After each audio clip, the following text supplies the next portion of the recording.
Hello hi नमस्कार, आप सुन रहे हैं जागरण पॉडकास्ट का खबरनामा। मैं हूं आपके साथ शताक्षी सिंह। आज तारीख है 9 अगस्त की और दिन है बुधवार का। चलिए आपको बताते हैं आज दिन भर की तमाम बड़ी खबरें।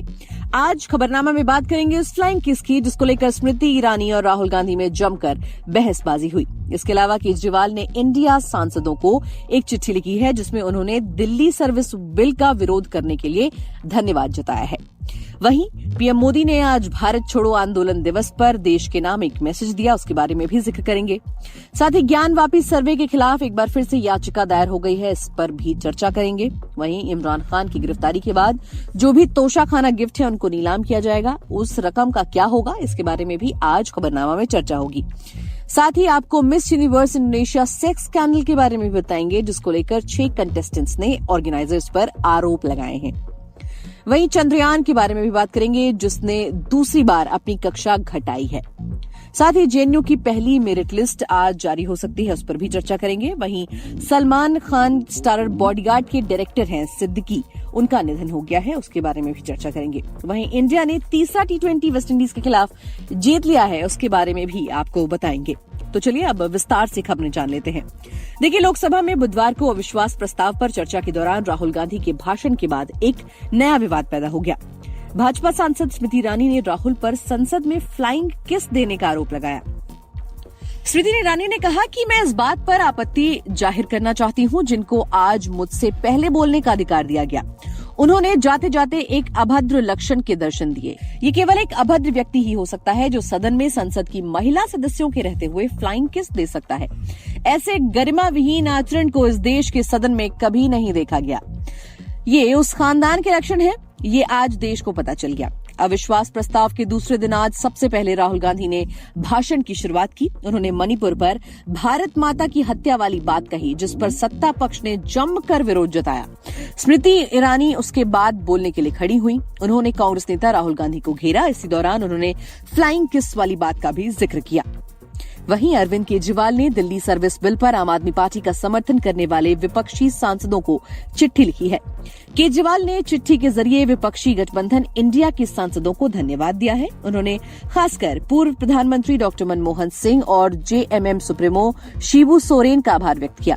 दिल्ली के सीएम केजरीवाल ने कहा, मैं आपका दिल्ली की 2 करोड़ जनता की ओर से धन्यवाद देता हूं।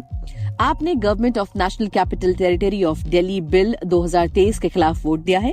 संसद और बाहर दिल्ली के अधिकारों की वकालत के लिए आप तारीफ के काबिल हैं। मुझे विश्वास है कि संविधान के प्रति आपके अटूट विश्वास को दशकों तक याद रखा जाएगा। संविधान को कमजोर करने वाली ताकतों के खिलाफ लड़ाई में आपसे लगातार सहयोग की उम्मीद करता हूं। वहीं प्रधानमंत्री नरेंद्र मोदी ने 9 अगस्त को भारत छोड़ो आंदोलन दिवस के मौके पर वीडियो मैसेज जारी किया। इसमें उन्होंने भारत छोड़ो आंदोलन में भाग लेने वाले स्वतंत्रता सेनानियों को श्रद्धांजलि दी। उन्होंने आगे कहा कि देश के विकास में कुछ बुराइयां रुकावट बन रही हैं, इसीलिए आज भारत एक स्वर में कह रहा है कि भ्रष्टाचार भारत छोड़ो, वंशवाद भारत छोड़ो और तुष्टीकरण भारत छोड़ो। केंद्र सरकार आज से मेरी माटी मेरा देश अभियान की भी शुरुआत करेगी। 30 अगस्त तक चलने वाले इस अभियान के तहत देश भर में शहीदों के सम्मान में कार्यक्रम होंगे। शहीदों की याद में स्मारक पट्टिका लगाई जाएंगी जिसमें प्रधानमंत्री मोदी का संदेश भी होगा। इसके अलावा तीनों सेनाओं के जवान देश भर की ग्राम पंचायतों का दौरा करेंगे। वहीं ज्ञानवापी में एएसआई सर्वे पर रोक के लिए बुधवार को मुस्लिम पक्ष एक बार फिर से कोर्ट पहुंच गया। मुस्लिम पक्ष ने जिला कोर्ट में सर्वे रोकने के लिए याचिका दाखिल की। इसमें 5 तकनीकी पॉइंट्स को आधार बनाते हुए सर्वे पर रोक लगाने की मांग की गई। कोर्ट ने याचिका स्वीकार कर ली है। साथ ही सुनवाई के लिए 17 अगस्त की तारीख भी अलॉट कर दी है। मुस्लिम पक्ष का कहना है कि सर्वे में कई खामियां हैं। सबसे बड़ी बात यह कि बिना फीस दिए ही सर्वे हो रहा है, ये मानक के विपरीत है। उन्होंने कहा कि नियमों का अनुपालन करने के बाद सर्वे हो तब तक इसे रोका जाए। वहीं हिंदू पक्ष ने कहा कि हम लिखित में जवाब देंगे, इसके लिए कुछ समय चाहिए। फिलहाल कोर्ट ने सर्वे पर रोक नहीं लगाई है। हिंदू पक्ष को जवाब दाखिल करने के लिए 17 अगस्त तक का समय दिया गया है, तब तक सर्वे यूं ही चलता रहेगा। विदेशी खबरों की बात करें तो पाकिस्तान सरकार तोशाखाना में रखे गिफ्ट्स की नीलामी करेगी। प्रधानमंत्री शहबाज शरीफ ने इसकी घोषणा की है। उन्होंने कहा कि इन गिफ्ट्स की नीलामी से जो पैसे जमा होंगे उनका इस्तेमाल गरीबों और जरूरतमंदों की मदद के लिए किया जाएगा। तोशाखाना मामले में पाकिस्तान के पूर्व प्रधानमंत्री इमरान खान की गिरफ्तारी के बाद ये फैसला लिया गया है। खान ने प्रधानमंत्री रहते हुए अलग अलग देशों से मिले गिफ्ट को बेच दिया था। उन्होंने तोशाखाने से इन सभी गिफ्ट्स को 2.15 करोड़ रुपए में खरीदा था। बेचने पर उन्हें 5.8 करोड़ रुपए मिले थे। बाद में खुलासा हुआ कि ये रकम 20 करोड़ से ज्यादा की थी। पाकिस्तानी मीडिया ARY न्यूज के मुताबिक पीएम शहबाज शरीफ ने कहा कि हमने तोशाखाना गिफ्ट्स को नीलाम करने का फैसला किया है। इससे जो पैसे जमा होंगे उनसे अनाथ बच्चों, अस्पतालों, एजुकेशन इंस्टीट्यूट, वेलफेयर ऑर्गेनाइजेशन और जरूरतमंदों की मदद की जाएगी। वहीं मिस यूनिवर्स इंडोनेशिया कंपटीशन में शिरकत के लिए विनर चुनते वक्त ऑर्गेनाइजर्स पर 6 लड़कियों को टॉपलेस करने का आरोप लगा है।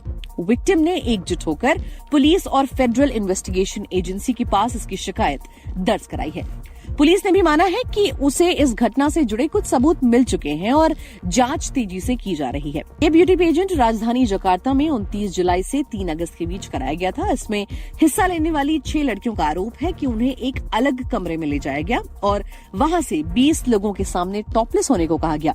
उनके फोटो लिए गए, वीडियोस बनाए गए। ये मामला सामने आने के बाद इंडोनेशिया की सियासत में भी बवाल होना तय माना जा रहा है। इंडोनेशिया की आबादी करीब 28 करोड़ है। ये दुनिया की चौथी सबसे बड़ी आबादी वाला मुल्क है। इंडोनेशिया में ही दुनिया के सबसे ज्यादा मुसलमान रहते हैं। वहीं इसरो ने आज दूसरी बार चंद्रयान 3 की ऑर्बिट घटाई है। अब ये चंद्रमा की 174 किलोमीटर गुणे 1437 किलोमीटर की ऑर्बिट में आ गया है। यानी चंद्रयान 3 ऐसी अंडाकार कक्षा में घूम रहा है जिसमें उसके चांद से सबसे कम दूरी 174 किलोमीटर और सबसे ज्यादा दूरी 1437 किलोमीटर है। अब चंद्रयान 14 अगस्त को 11:30 से 12:30 बजे के बीच फिर से अपनी ऑर्बिट बदलेगा। इससे पहले 6 अगस्त को रात करीब 11 बजे पहली बार चंद्रयान की ऑर्बिट घटाई गई थी। तब ये चंद्रमा की 170 किलोमीटर से 4313 किलोमीटर की ऑर्बिट में आ गया था। 22 दिन के सफर के बाद चंद्रयान 5 अगस्त को शाम करीब 7:15 पर चंद्रमा की कक्षा में पहुंचा था। तब यान चंद्रमा की ग्रेविटी में कैप्चर हो सके, इसके लिए उसकी स्पीड कम की गई थी। स्पीड कम करने के लिए इसरो वैज्ञानिकों ने यान के फेस को पलटकर थ्रस्टर 1835 सेकेंड यानी करीब आधे घंटे के लिए फायर किए। ये फायरिंग शाम 7:12 पर शुरू की गई थी। वहीं जवाहरलाल नेहरू विश्वविद्यालय आज किसी भी वक्त यूजी कोर्सेज में एडमिशन के लिए पहली मेरिट लिस्ट जारी कर सकता है। लिस्ट जारी होने के बाद छात्र ऑफिशियल वेबसाइट jnue.jnu.ac.in से इस लिस्ट को डाउनलोड कर सकेंगे। जेएनयू की दूसरी और तीसरी मेरिट लिस्ट 16 अगस्त और 22 अगस्त को जारी की जाएगी। पहली मेरिट लिस्ट के लिए उम्मीदवारों को 8 अगस्त से 11 अगस्त तक सीटों को लॉक करने के साथ प्री एनरोलमेंट, रजिस्ट्रेशन और फीस का भुगतान पूरा करना होगा। जेएनयू सीयूईटी यूजी 2023 स्कोर के माध्यम से यूजी प्रोग्राम में एडमिशन आयोजित कर रहा है। जिन छात्रों ने सीयूईटी यूजी 2023 परीक्षा दी थी वो जेएनयू में यूजी एडमिशन के लिए आवेदन करने के योग्य हैं। मनोरंजन जगत की बात करें तो मशहूर मलयालम फिल्म मेकर सिद्दीकी इस्माइल का निधन हो गया।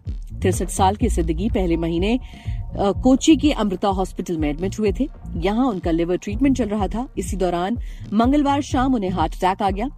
सिद्दीकी को बॉलीवुड में सलमान खान की फिल्म बॉडीगार्ड का निर्देशन करने के लिए जाना जाता है।